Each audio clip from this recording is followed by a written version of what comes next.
An example I often give is the Indus Valley civilization. Nobody actually knew that it existed until it was accidentally discovered while a railway was built. And then they found that there were these actually very, very sophisticated, very complex mud brick structures on a very large scale. Then they found that this culture had had a language, a fully developed written script. We can't read that script. The script exists, but we can't read it. The story of the Indus Valley civilization, one of the earliest cradles of urban life, reads like a mystery novel filled with climatic twists, geological turns, and the shadowy figures of invaders.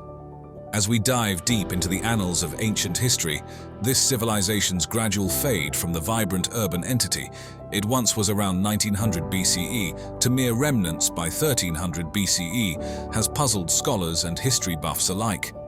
Let's explore some of the intriguing theories that have emerged over the years for why this civilization suddenly vanished.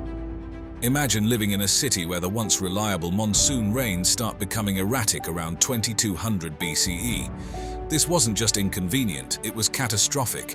The Indus Valley people, whose agricultural prowess depended on these rains, faced reduced yields and possibly famine as a result. Imagine rivers, the lifelines of your trade and agriculture, changing course due to tectonic shifts. Cities that were once bustling hubs of trade and culture could no longer sustain their populations. This wasn't just about less water for crops. Entire trade routes were disrupted, especially those with Mesopotamia, putting further strain on an already struggling economy. Now add to this scenario the threat of earthquakes. These weren't just minor tremors, but possibly significant quakes that could alter river courses, destroy sophisticated drainage systems, and turn well-planned cities into inhabitable ruins. The very foundations of urban life were literally and figuratively shaken.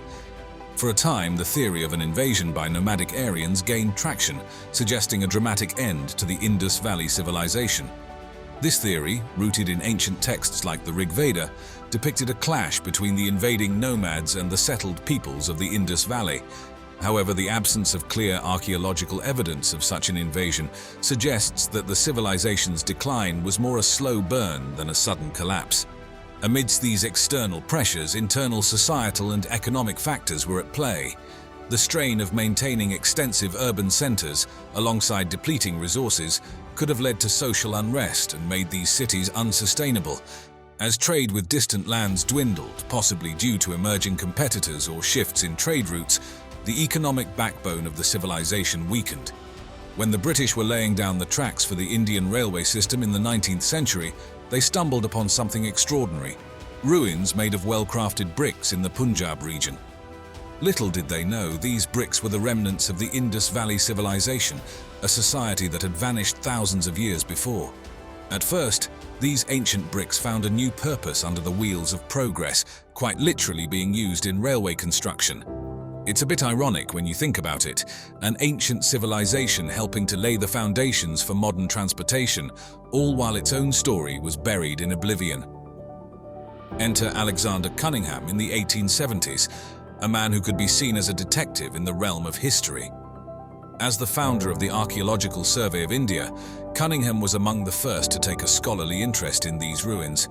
However, even with his reports, the true significance of what they had found wasn't fully grasped. The pieces of the puzzle were there, but the picture was yet to be seen.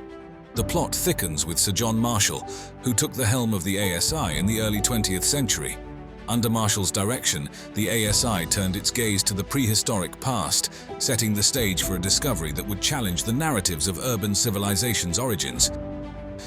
It was Daya Ramsani who, in 1921, began excavating at Harappa, and soon after, Rakal Das Banerjee laid bare the wonders of Mohenjo-Daro. These sites revealed to the world a civilization of astonishing complexity and sophistication, with well-planned cities, advanced drainage systems, and a plethora of artifacts that spoke of a rich cultural life. The discoveries of Harappa and Mohenjo-Daro were like opening a window to an ancient world, showcasing the architectural and cultural achievements of the Indus Valley civilization. This was a society that had its unique script still undeciphered, and urban planning that could rival any contemporary city today. The Great Bath of Mohenjo-Daro, with its watertight construction, hinted at a society that placed significant emphasis on cleanliness and possibly ritual purification. As more archaeologists joined the fray, Ernest Mackay, Madho Sarup Vats, and Mortimer Wheeler, to name a few, the knowledge of this ancient civilization expanded. Each excavation across the Indus Valley region brought new insights. The narrative of the Indus Valley civilization challenged the then prevailing notion that complex urban life began solely with Mesopotamia and Egypt. Here was evidence of a parallel society that had flourished and then, for reasons still debated, declined and disappeared, leaving behind a legacy buried under the earth. Let's take a stroll back in time to explore Harappa, a city that once thrived in what's now the Punjab province of Pakistan. This ancient metropolis wasn't just any old city, it was a cornerstone of the Indus Valley civilization, bustling with life between 2600 BCE and 1900 BCE. The story of Harappa's discovery is as fascinating as the city itself. Initially spotted during the 19th century, it wasn't until the British were laying down railway tracks in the 1850s that Harappa began to reveal its secrets. Ironically, bricks from this ancient city were used in the construction of the railway, unknowingly dismantling a piece of history for the sake of progress. Fast forward to the 1920s, when Sir John Marshall and his team of archaeologists took a closer look and realized Harappa was part of something much bigger. They uncovered a city so advanced it would rewrite our understanding of urban planning in ancient times. Imagine walking through streets laid out in a perfect grid, with main roads up to 30 feet wide intersecting at right angles. This wasn't a haphazard settlement. It was a city built with precision and forethought, showcasing remarkable engineering skills. Harappa's infrastructure was nothing short of revolutionary. The city boasted an advanced drainage system, with covered drains along the main streets and smaller ones connecting from individual homes.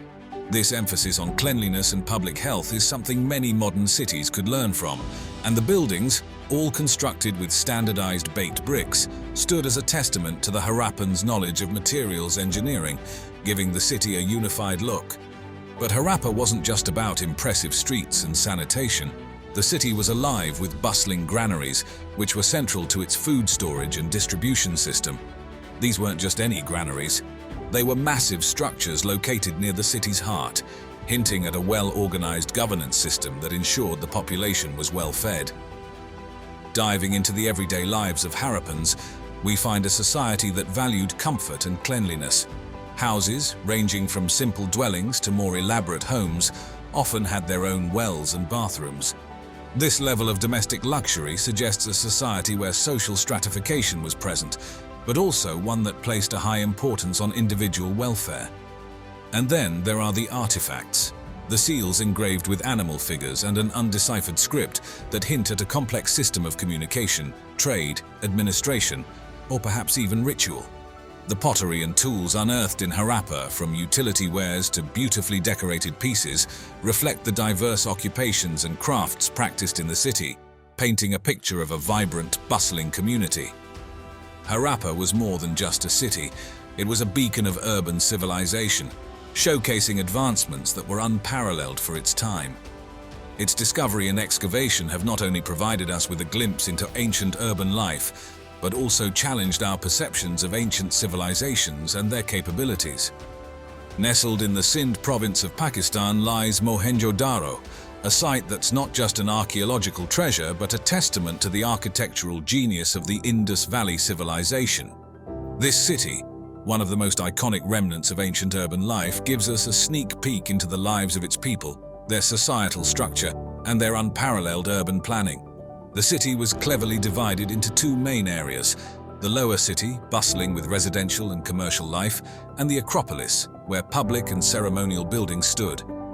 This division speaks volumes about the level of organization and planning that went into Mohenjo-Daro. It wasn't just a cluster of buildings, it was a thoughtfully laid out city, designed for efficiency and order, with distinct zones dedicated to different aspects of daily life. But let's talk about the Great Bath, the crown jewel of Mohenjo-Daro. Imagine a large, watertight pool, meticulously constructed for religious purification rituals. Surrounded by corridors and rooms, the Great Bath wasn't just an architectural marvel.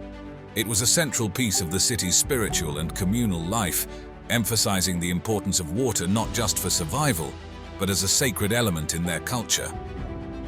The people of Mohenjo-Daro were master craftsmen, their skills shining through in the intricate beadwork, finely crafted metal objects, and beautiful pottery discovered at the site. These artifacts were not merely utilitarian. They bore the marks of artistic excellence and possibly held deeper symbolic meanings for their creators. The variety and quality of these items suggest a society that valued not only function, but form and beauty, integrating them into their everyday lives. Moreover, Mohenjo-Daro was a bustling economic center. The numerous seals, weights, and measures found among the ruins hint at a complex economy that thrived on both local and long-distance trade. This was a city that was not isolated. It was connected, engaging in commerce with distant lands, showcasing its economic prowess and its role as a significant player in the ancient world. Mohenjo-Daro, with its advanced urban planning and sophisticated architectural elements, stands as a shining example of the ingenuity of the Indus Valley civilization. I want to talk about Antarctica. They are clearly protecting or preserving something that may or may not be under 3 miles of ice. There's undoubtedly a time when Antarctica was lush and green. The question is, was it lush and green during the lifetime of the human species? Yes. And this is where it gets tricky. Imagine embarking on an expedition to the frozen, remote expanses of Antarctica, only to uncover secrets of a lost civilization that might have thrived there in ancient times. This fascinating theory suggests that parts of a sophisticated ancient civilization could have existed on what is now the icy continent of Antarctica. This idea is tied to the hypothesis of Earth crust displacement, whereby from time to time, the entire outer crust of the Earth, like the skin of an orange, might shift, leaving the core of the Earth in place. indicating that Antarctica wasn't always positioned at the South Pole, but might have enjoyed a more temperate climate long ago, making it hospitable for human life. However, this theory is not without its controversies. Does it happen at all is the first question. I mean, of all the theories I've looked at and supported, this is the one that I've come in for the most criticism for. The concept of such dramatic geographical shifts is viewed by the scientific community as highly speculative and lacking in solid geological evidence. The current understanding of plate tectonics does not support the possibility of the Earth's crust moving so drastically and quickly to reposition an entire continent from a temperate zone to the South Pole. But the theory delves deeper than just geography. It explores global myths, legends, and religious texts, interpreting them as potential clues to the existence of this ancient civilization.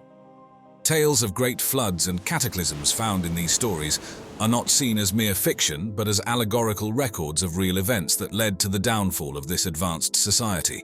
The most important issue to me is the issue of a global cataclysm at the end of the Ice Age.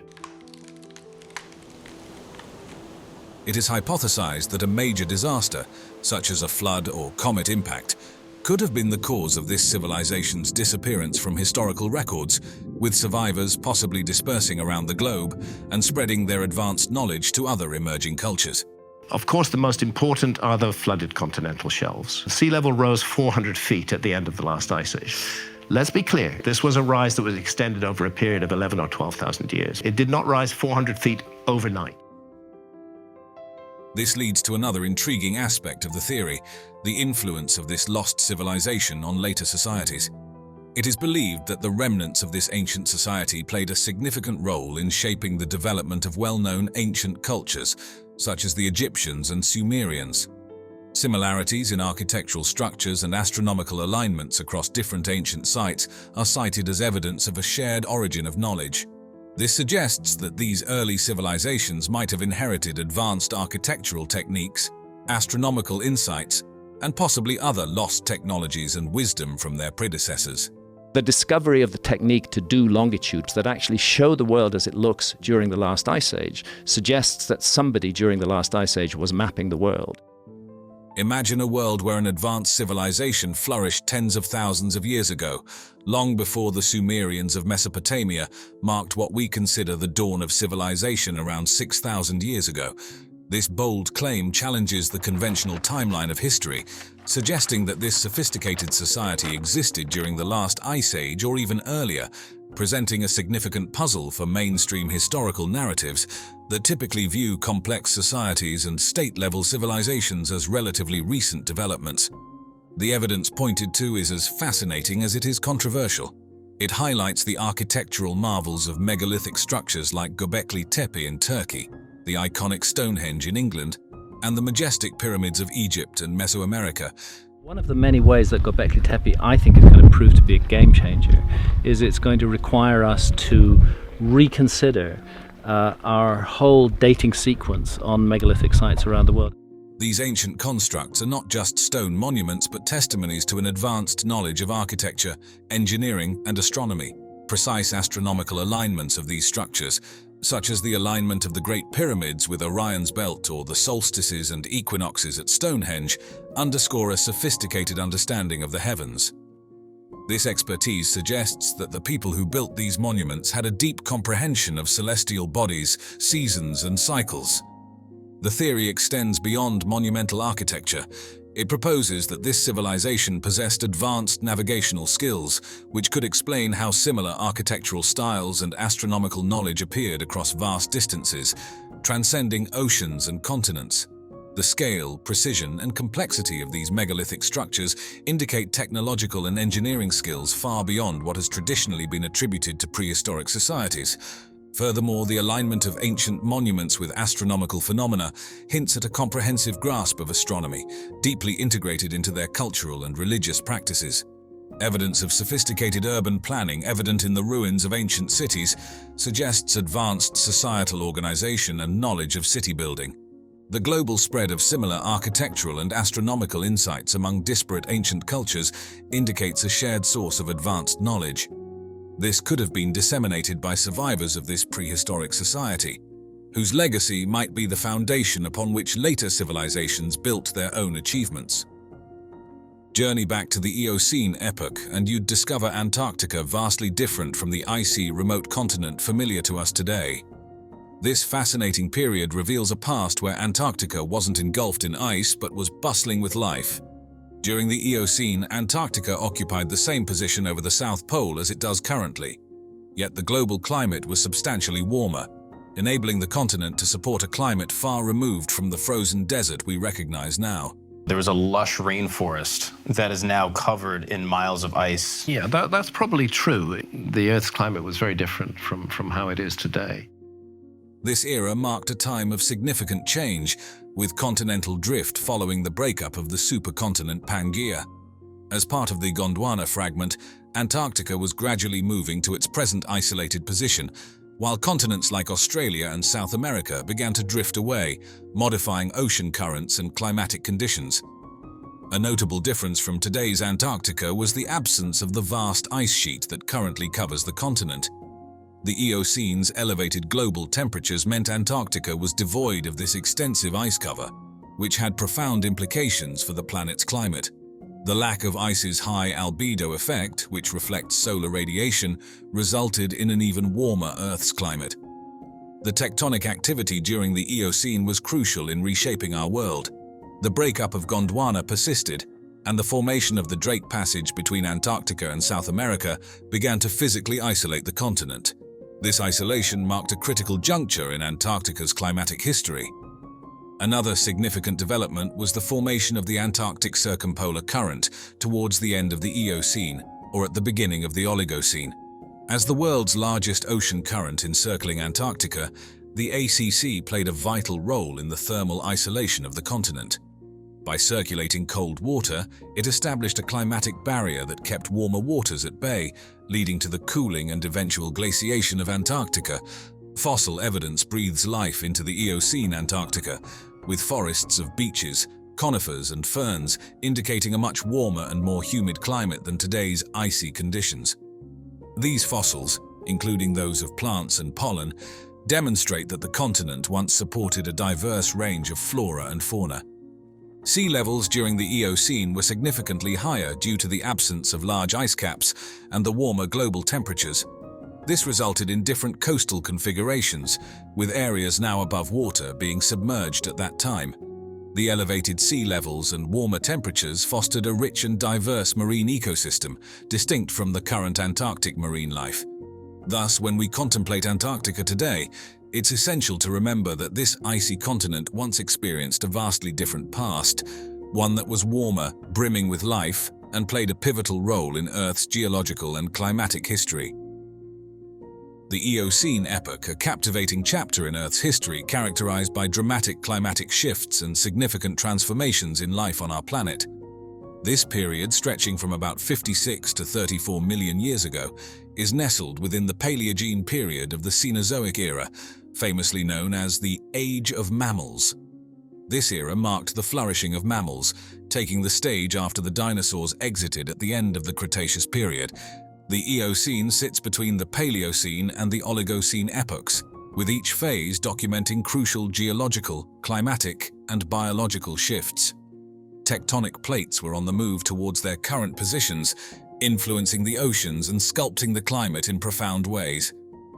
A notable event of this epoch was the Paleocene-Eocene thermal maximum, which occurred around 56 million years ago. Imagine Earth undergoing a sudden temperature surge, with temperatures increasing by 5 to 8 degrees Celsius in just a few thousand years, likely due to a massive release of methane from oceanic methane clathrates. This event significantly impacted ecosystems, leading to the extinction of some species while triggering rapid evolution and diversification in others, especially among mammals. During the Eocene, the atmosphere was laden with CO2, with levels ranging between 1,000 to 2,000 parts per million, far exceeding the pre-industrial levels of about 280 ppm. High CO2 levels, driven by volcanic activity, the combustion of organic matter, and the declining efficiency of carbon sinks, enveloped the Earth in a greenhouse climate. This led to rising temperatures, altering weather patterns and ocean currents, and crafting a world vastly different from our own. The Eocene's warmer conditions had significant effects on marine life. Temperature changes affected marine currents, altering species distribution and fostering the development of new ecosystems.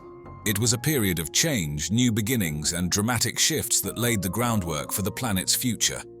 The Eocene epoch, with its stories of warming, shifting, and evolving, serves as a reminder of the dynamic and ever-changing nature of Earth. There's huge areas of the world that have never been looked at by archaeology at all. Or if looked at by archaeology, looked at only minimally. Of course, the most important are the flooded continental shelves, and that's why Santa and I spent 7 years of our lives scuba diving all around the world.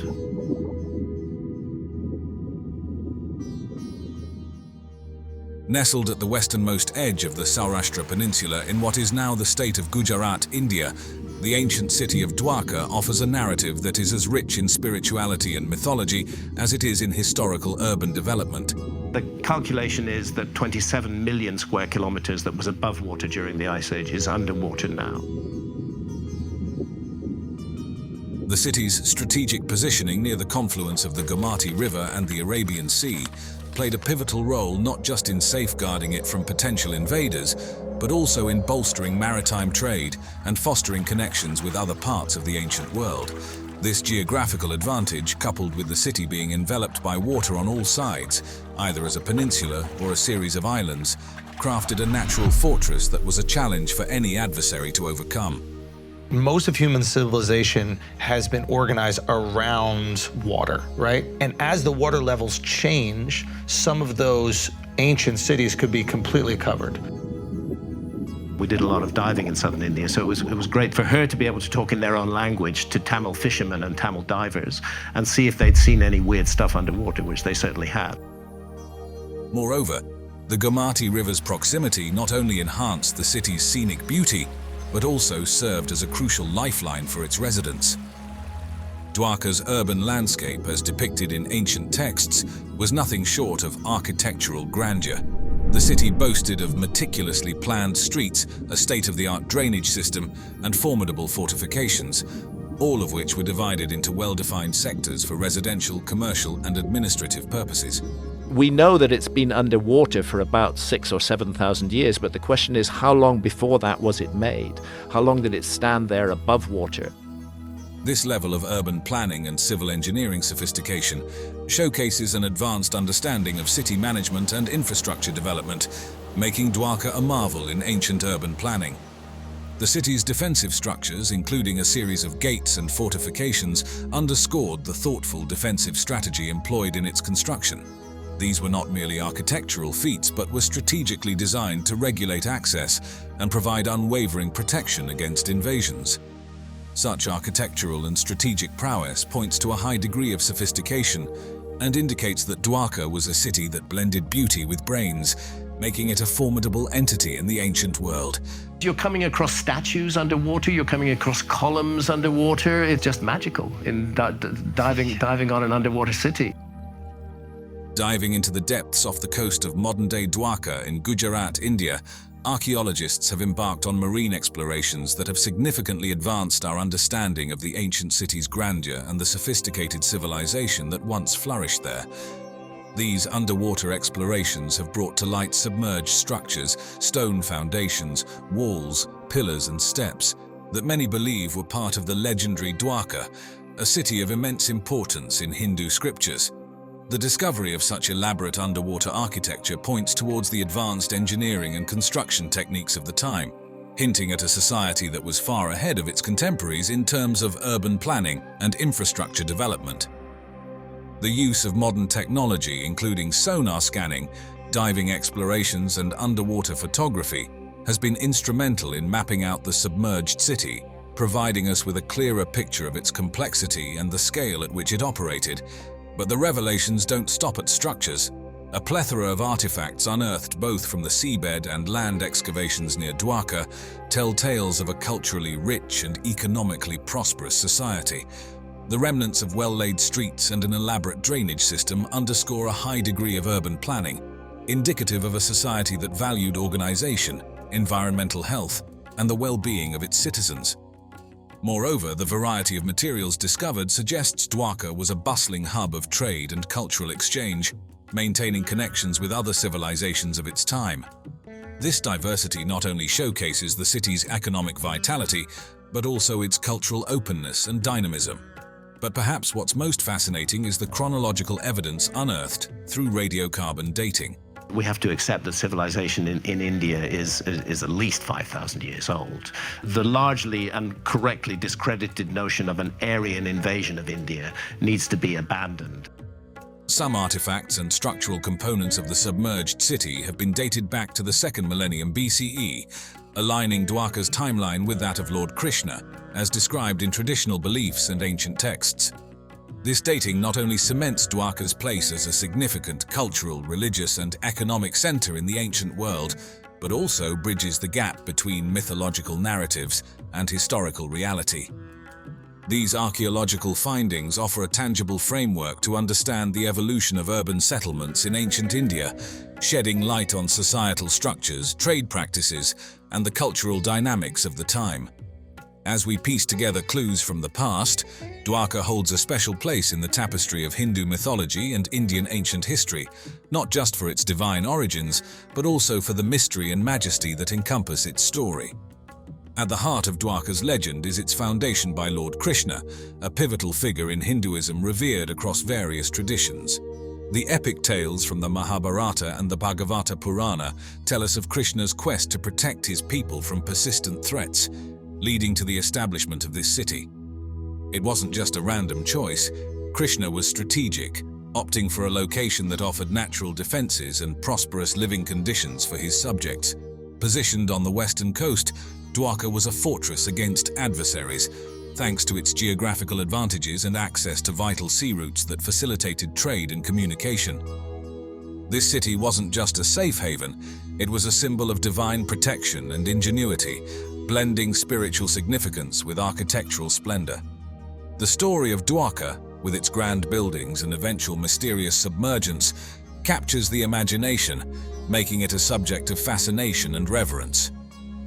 Dwarka, often hailed as the City of Gold in ancient scriptures, embodies not just the literal application of gold in its architecture, but also represents an era of unparalleled wealth, prosperity, and architectural ingenuity. This legendary city, with its palaces shimmering with gold and precious stones, grand public spaces, and formidable fortifications, stands as a testament to the zenith of ancient urban development and prosperity. The city's opulence wasn't confined to its material wealth. It extended to its sophisticated design and layout, which were attributed to Vishwakarma, the divine architect in Hindu mythology.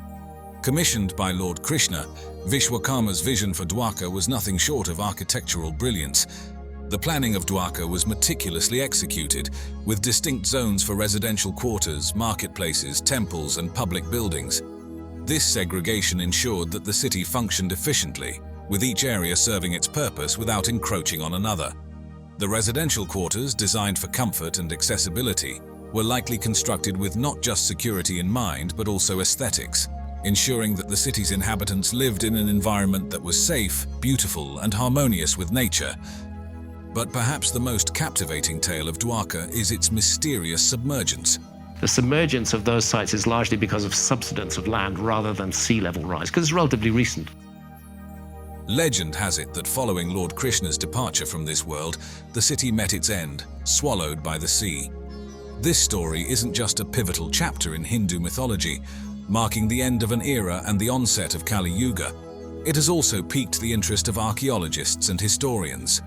Their underwater explorations near the modern city of Dwarka have unearthed submerged structures, offering a tangible link to the city's legendary past. These discoveries hint at the existence of a significant settlement that might have gradually succumbed to rising sea levels or other catastrophic events, giving some historical backbone to the mythological tales. The submergence of Dwarka is often seen through a symbolic lens, reflecting on the ephemeral nature of wealth and the inevitability of change. It reminds us that even the most splendid creations, no matter how grand or well-built, are not immune to the forces of time and nature. This story, rich with historical intrigue and mythological depth, continues to enchant and provoke thought, bridging the ancient with the present and the mythical with the real. To people who aren't aware, there's a location in the Western Sahara Desert of Mauritania called the Rishat structure. It's also commonly referred to as the Eye of the Sahara. And what's so spectacular about this is that it just so happens to match more than a dozen striking similarities to what Plato had described as the lost ancient capital city of Atlantis. Have you ever heard of the Eye of the Sahara? Officially known as the Rishat structure, this geological wonder is something straight out of a sci-fi movie. Because archaeologists roll their eyes every time you say the word Atlantis. But that is precisely the date that Plato gives for the destruction of Atlantis. Picture this. A giant, almost circular dome sprawling 40 kilometers across the Sahara. So massive it's visible from space, but it's not just its size that's mind-blowing. The Rishat structure's beauty lies in its complexity, especially its mesmerizing concentric rings. These rings aren't your regular circles. They're like fingerprints, each one unique in width, composition, and how time and the elements have worn them down. It's as if nature itself was playing architect, crafting a masterpiece over millions of years through erosion. It is a site that most people have never seen or heard of before, which is truly peculiar because it's so spectacular. Wind and water have sculpted this dome layer by layer, revealing a range of rings that tell a story of resilience and transformation. Now let's delve into what makes up this stunning structure. And what I'm focusing on is the lost capital city, which was said to be made up of concentric circles, 3 of water, 2 of land, which matches the Rishat structure. The outermost rings boast Proterozoic quartzite, a rock so tough and ancient it's been around for over 600 million years. Imagine that. Quartzite starts off as sandstone and undergoes a metamorphosis with heat and pressure, emerging as this incredibly hard rock.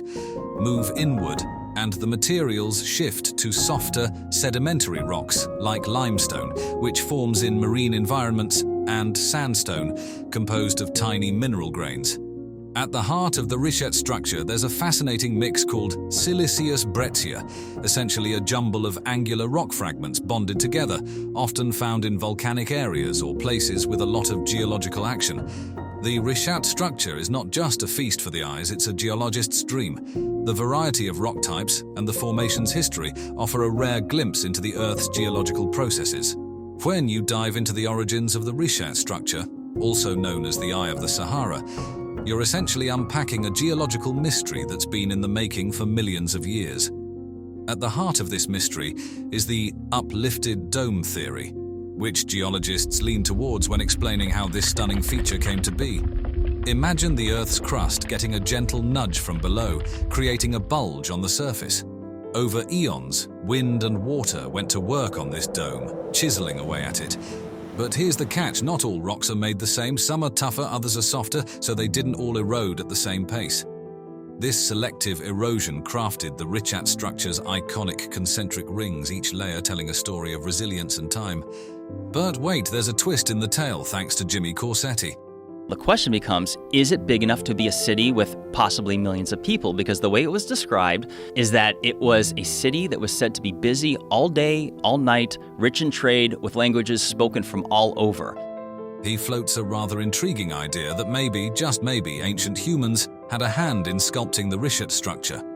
While this leans more towards speculation, it's a fascinating thought that adds a pinch of mystery to an already captivating story.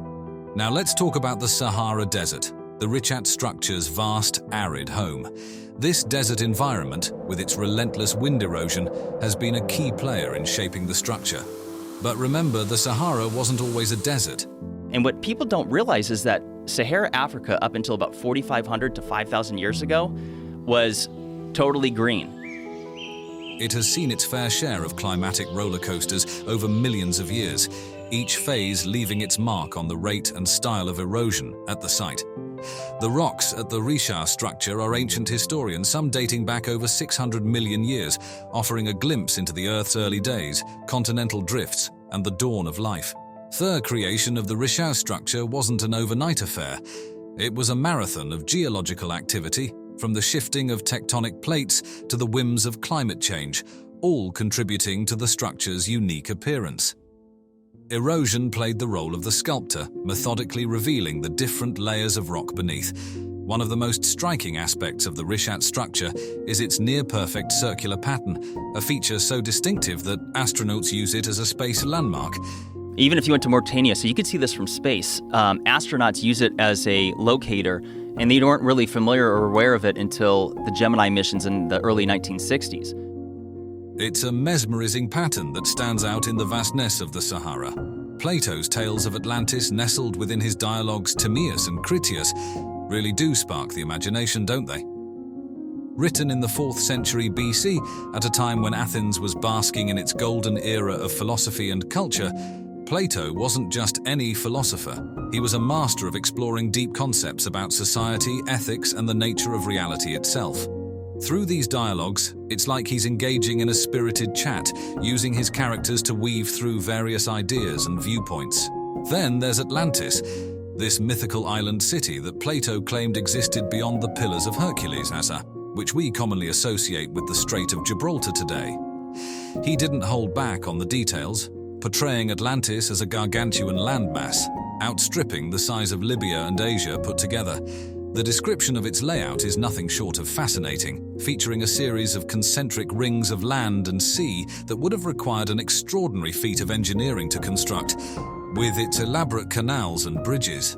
At the core of Atlantis was its fertile central plain, a farmer's dream, encircled by towering mountains that offered both a wealth of resources and a natural fortress. But the allure of Atlantis extended beyond its geography. Plato painted a picture of a city flush with resources and technological prowess, boasting an abundance of metals like the enigmatic orichalcum, alongside gold and silver. The infrastructure was ahead of its time, complete with sophisticated water systems, majestic temples, grand palaces, and bustling docks. Yet Atlantis was more than its physical attributes. Plato envisioned a society with a rich tapestry of laws, traditions, and governance, underpinned by a formidable military might. However, as the narrative unfolds, Atlantis transitions from a utopian exemplar to a cautionary tale of corruption and decline, ultimately leading to its downfall. This story, layered with intricate details and moral undertones, continues to captivate and fuel the imagination, a testament to Plato's enduring legacy. While there's a resemblance to Plato's Atlantis, the geographical settings throw us for a loop. The Richat structure sits in the heart of the Sahara, far from the Atlantic Ocean, where Atlantis was said to be. But another little detail that most people aren't aware of, because they think of Atlantis like, oh, it must be at the bottom of the ocean. Well, that's not exactly how Plato worded it. Like, a lot of people see the Sahara Desert And they don't realize that this place was unbelievably different than it is today. This discrepancy hasn't stopped theorists from suggesting that perhaps the Sahara's landscape was vastly different in the past, possibly even near water, or more hospitable than today's arid expanse. The Eye of the Sahara isn't just a geological wonder, it's a treasure trove of archaeological finds that shed light on ancient human life. Stone tools scattered around the area, including arrowheads, scrapers, and axes, tell tales of hunting and crafting. Pottery fragments whisper secrets of domestic life, indicating a significant leap in cultural and technological evolution. But it's the remnants of potential permanent settlements that really pique our curiosity, suggesting that this wasn't merely a waypoint for nomads, but a home for a settled community. The rock art adorning cliff faces and cave interiors near the Richat structure is nothing short of mesmerizing. These paintings and engravings, featuring animals like antelopes and elephants, transport us to a time when the Sahara thrived with life. Human figures and abstract designs depicted in these artworks offer glimpses into the social, cultural, and possibly spiritual lives of these ancient peoples. The rock art adorning cliff faces and cave interiors near the Richat structure is nothing short of mesmerizing. These archaeological discoveries are not just remnants of a bygone era, they're pieces of a puzzle that help us piece together the story of human existence and evolution in the Sahara. They speak of adaptation and resilience in the face of climatic shifts that transformed a once lush region into the vast desert we see today. The prospect of permanent settlements, while still under investigation, opens new chapters in the story of African prehistory, enriching our understanding of early human societies on this diverse continent. It's a testament to the power of the past, and how even the smallest clues can illuminate the vast tapestry of human history. By all accounts, we are looking, if we take what's still under the ground into account, we're looking at the largest megalithic site that's ever been created on Earth.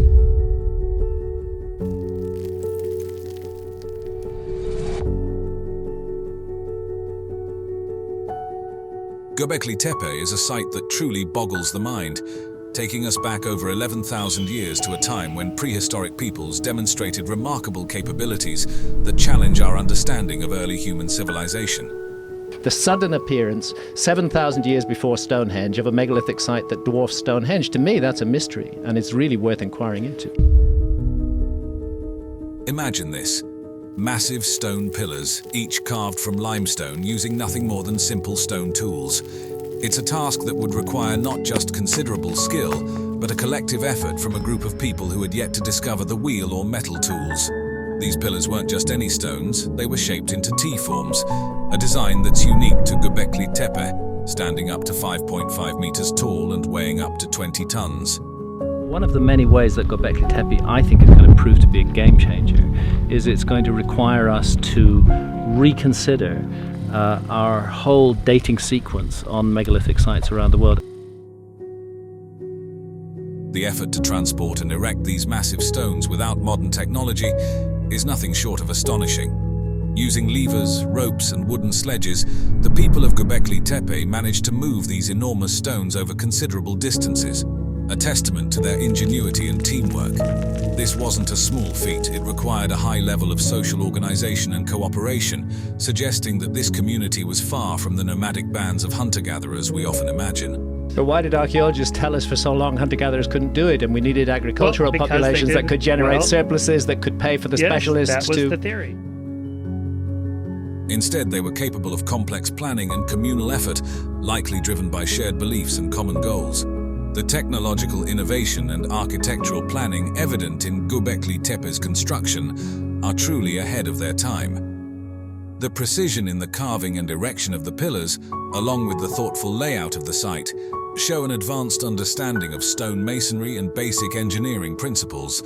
This sophistication challenges the simplistic view we often have of prehistoric societies, revealing a people capable of complex thought and remarkable feats of engineering.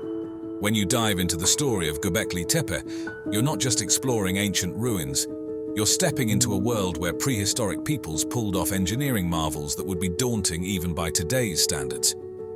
Picture this, a community back in the 10th millennium BCE without access to metal tools, the wheel, or any form of animal labor, decides to build something extraordinary. They set their sights on massive limestone pillars, each one towering over 5 meters high and weighing around 10 tons. And they decide to quarry, shape, transport, and erect these giants using nothing but stone hammers, wooden tools, and sheer human will. It's a scenario that might make a modern engineer blink twice. These ancient builders leveraged ingenious methods, likely rolling these colossal stones over logs or dragging them on sleds made from tree trunks, all coordinated by what must have been an incredible communal effort. Just imagine the sight, hundreds of people coming together, each one playing a part in this monumental task. It wasn't just about physical strength, it required a high degree of planning, coordination, and social organization, suggesting that these early communities were far more complex than we often give them credit for. And let's talk about the layout of Göbekli Tepe. It wasn't a haphazard arrangement of stones. Göbekli Tepe is a bit more nuanced. You know, we have stone circles, we have some interesting astronomical alignments. The world's first perfectly north-south aligned building. These T-shaped pillars were carefully positioned to form circular enclosures, a testament to the builders' advanced planning and knowledge of stonemasonry. They understood the properties of limestone, knew how to quarry large blocks and shape them with precision. The placement of each pillar was intentional, reflecting a deep understanding of geometry and structural engineering. Göbekli Tepe is like a time capsule that's slowly revealing its secrets to us, and among its most captivating mysteries are the potential astronomical alignments hidden within its ancient stone circles. Imagine standing among these massive pillars over 10,000 years ago, looking up at the night sky. Some researchers think that the people who built Göbekli Tepe did more than just admire the stars. They aligned their monumental structures with them. The idea that these ancient builders could align their creations with constellations like Sirius or Orion, or mark the solstices and equinoxes, is mind-blowing. It suggests they were not just master builders, but also early astronomers, tracking the heavens with an accuracy that challenges our assumptions about prehistoric peoples. This possibility opens up all sorts of fascinating questions about how and why they did this. If the alignments at Göbekli Tepe were intentional, it could mean that these ancient builders had their own form of astronomical observation, maybe even a basic calendar system. Göbekli Tepe and the lack of evidence for permanent settlement presents a fascinating glimpse into the spiritual life of people over 11,000 years ago. This site, rather than serving as a home or village, appears to have been a significant ceremonial or pilgrimage destination. The absence of typical domestic remains, such as extensive cooking hearths or trash pits that would indicate long-term habitation, suggests that Göbekli Tepe was not a place where people lived year-round. Instead, it was likely visited by various groups for specific purposes, possibly related to religious or spiritual practices. This realization points to a level of social complexity and spiritual or religious depth that predates the advent of agriculture and settled life, challenging the conventional sequence of societal development. The stone pillars of Göbekli Tepe, carved with an impressive array of reliefs and symbols, are among the earliest known examples of narrative art, offering profound insights into the prehistoric mind. These carvings feature a diverse menagerie of animals: foxes, lions, bulls, snakes, wild boars, and birds, each meticulously rendered, suggesting a deep reverence or symbolic significance attached to these creatures. The presence of such carvings indicates not only advanced artistic skills and aesthetic sensibilities, but also suggests these animals held particular meanings for the people who created them. They could represent clan totems, spiritual guides, or mythological stories central to the community's beliefs and rituals. Moreover, the humanoid figures, some of which appear to be depicted wearing animal skins, hint at early forms of shamanistic practices, or the veneration of deities or priests donned in ceremonial garb. These figures could represent intermediaries between the physical world and the spiritual realm, playing crucial roles in the rituals and ceremonies conducted at the site. The abstract symbols found alongside the more representational carvings add another layer of complexity to our understanding of Göbekli Tepe's spiritual significance. These symbols could be early attempts at encoding sacred knowledge, marking significant events, or conveying complex concepts related to cosmology, theology, or social order. The carvings on Göbekli Tepe's pillars, therefore, are not merely decorative, but are deeply imbued with meaning, serving as a tangible connection to the beliefs, rituals, and cosmologies of prehistoric peoples. They provide a window into a world where spirituality was expressed through the medium of stone and where the natural and supernatural realms were closely intertwined. The story of Göbekli Tepe is like something out of a movie, an ancient site buried under tons of soil and debris around 8000 BCE, only to be rediscovered and shake up everything we thought we knew about the dawn of civilization. This wasn't just a case of a lost city getting swallowed up by the sands of time. It was an intentional act, a massive project that likely took as much effort and organization as the construction of the site itself. Why would a society go through such lengths to bury this place? The theories are as fascinating as they are varied, ranging from ritualistic closure to a strategic move for preservation against natural disasters or even invasions. But here's the kicker. Göbekli Tepe turns the Neolithic Revolution's narrative on its head. The common story is that agriculture kick-started the rise of complex societies and monumental architecture. The idea that we come across that another turn of the spade reveals information that causes us to reconsider not just was it hunter-gatherers or agriculturalists, but perhaps something bigger than this is involved.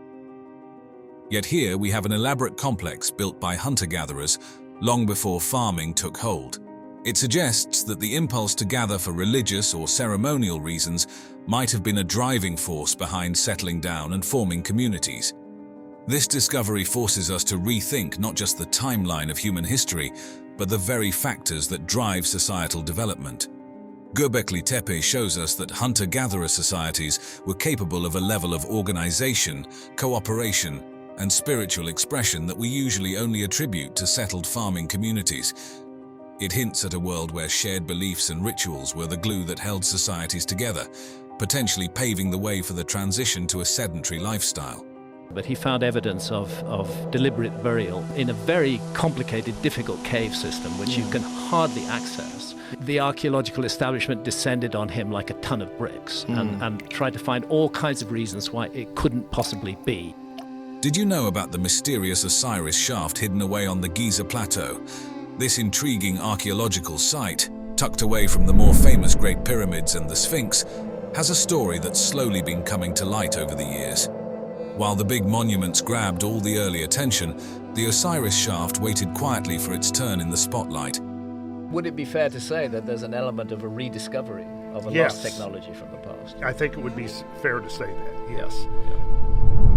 It wasn't just another hole in the ground. This shaft held secrets of ancient Egyptian civilization and their religious practices that were only beginning to be uncovered. It's fascinating to think that this place was just sitting there, known since the late 19th century but not getting much love from explorers. They were all dazzled by the pyramids and Sphinx. I don't know how they did it. All I know is they did it. I don't think anybody knows how they did it, how they lifted those stones, how they brought them up to that level. I think we're looking, again, at a lost technology. But as it turns out, the Osiris shaft had its own tale to tell, one that required a bit of patience to fully appreciate. Enter the 1990s and things started to change. That's when Zahi Hawass, a name many of you might recognize, took the reins and decided it was time to give the Osiris shaft the attention it deserved. Under his guidance, a thorough exploration began, peeling back the layers of its complex architecture. What they found was a marvel, a glimpse into the depth of Egyptian religious thought and engineering prowess. But getting to the heart of the Osiris shaft wasn't a walk in the park. The team faced the massive challenge of pumping out water that had filled its lower levels, especially the third level that was partially underwater. But what happened a few years ago, that the water began to rise in front of the Sphinx temple outside. Then I was really afraid that this water can damage the Sphinx. Imagine the effort it took to bring in modern pumping equipment and clear out all that water just to access the deepest secrets of the shaft. Its 3 levels diving deep into the earth turned out to be a fascinating puzzle of architecture, burial customs, and hidden treasures. The first thing that caught their eyes was the shaft's design itself. It's a marvel of ancient engineering, with each level serving its own mysterious purpose. Down at the very bottom, a large stone sarcophagus sits in a chamber that's partly underwater, painting a vivid picture of the ancient Egyptian underworld right there beneath our feet. It's as if they built their own version of the afterlife hidden deep in the Giza Plateau. But then there's the second level with its 6 empty burial shafts. Imagine the archaeologists' surprise finding them all vacant. It sparked so many questions. Were they plundered, or were they never meant to hold anything in the first place? This level offers a glimpse into the burial practices and rituals of the time, even if it leaves us guessing about some of the details. Despite the lack of inscriptions, a kind of ancient billboard that could have told us exactly who made this and when, the bits and pieces found throughout the shaft speak volumes.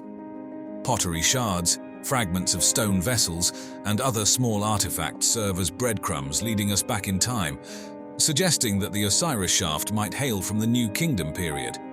It's like detective work, where every clue helps build a case for when this incredible structure came into being. But perhaps the most touching finds were the mummified remains tucked away in the smaller chambers around that central sarcophagus. It's one thing to study the grand monuments and temples, but it's another to come face to face with the people themselves. Analyzing these remains gives us a rare peek into the lives of those who once walked the streets of ancient Egypt, what they ate, how they lived, and maybe even how they died. Let's talk about Osiris for a moment. He's not your average deity, he's the ancient Egyptian god of the afterlife, death, and rebirth. The story goes that Osiris was betrayed by his brother Set, leading to a saga of death, dismemberment, and a resurrection that sounds like it came straight out of a blockbuster movie. His wife Isis put him back together and brought him back to life. Osiris's story is a cornerstone of Egyptian mythology, embodying the eternal cycle of life, death, and rebirth. And guess what? The Osiris shaft is like a three-dimensional tribute to this epic tale. Down in the depths of the shaft, there's this chamber filled with water that's believed to represent the underworld. Imagine standing there in front of a large stone sarcophagus that's meant to symbolize Osiris's tomb. It's not just a tomb, it's a symbol of his journey through death and his role as the ruler of the afterlife. But why build such a place? Well, one theory is that the Osiris shaft was a venue for initiation rites. Think of it as a spiritual boot camp where participants would undergo trials, symbolizing death and rebirth, much like Osiris did. These rites weren't just for show. They were believed to impart secret knowledge and bring about a spiritual transformation in the initiates. Some even speculate that the shaft's design was guided by the stars, aligning with celestial bodies that the ancient Egyptians associated with Osiris and the afterlife. It's as if the shaft was a bridge between Earth and the heavens, a physical representation of the soul's journey after death. What's truly fascinating is how the physical structure of the Osiris shaft and the artifacts found within echo the ancient texts like the pyramid texts and the Book of the Dead. These texts offer a glimpse into the Egyptian view of the afterlife, complete with references to water, boats, and, yes, the significance of sarcophagi. It's like the shaft is a stone-bound version of these ancient scrolls, a tangible connection to the beliefs and rituals of a civilization long gone. Buried deep within the limestone bedrock, the Osiris shaft, it's a three-level maze that masterfully blends practicality with a touch of the mystical. Let's dive into what makes the architecture and structure of the Osiris shaft so fascinating. First off, the way this shaft was designed and built is nothing short of amazing. It shows just how advanced the ancient Egyptians were in their planning and building techniques. The precision with which they carved out these chambers from the bedrock really makes you wonder about their deep understanding of the earth beneath them. At the entrance, you're greeted by a rectangular opening that starts your descent into the depths. This isn't just a hole in the ground, it's a carefully carved vertical shaft dropping down about 10 meters. Imagine the effort it took to remove all that limestone, using tools made from harder stones and metals, and even ropes and wooden scaffolding. It's a testament to their engineering skills. The first chamber you hit is pretty modest. No flashy decorations or treasures, but its simplicity might have been the point. It's like a waiting room or a space for getting ready for something more profound down below, maybe even for some kind of purification rites. But the real intrigue starts when you go deeper to the second level. Here, there's another shaft leading down another 20 meters, and this chamber is a bit more complex. These shafts could have been meant for actual burials, or perhaps as a representation of the journey to the afterlife. The third level is where things get even more dramatic. You go down another shaft, and this time you're 30 meters below the surface. Here lies a large stone sarcophagus, right in the center of the chamber. This isn't just a burial place, it's a symbolic representation of Osiris's tomb. The fact that this chamber is partially filled with water from the natural aquifer adds to the mystique, tying it to themes of rebirth and purification in Egyptian mythology. Graham Hancock is a name that often sparks lively discussions whenever ancient civilizations are mentioned. There are huge corporations that have very large investments in a particular path of technology. Sure. For somebody to come up with a whole new path of technology, it's very threatening to them.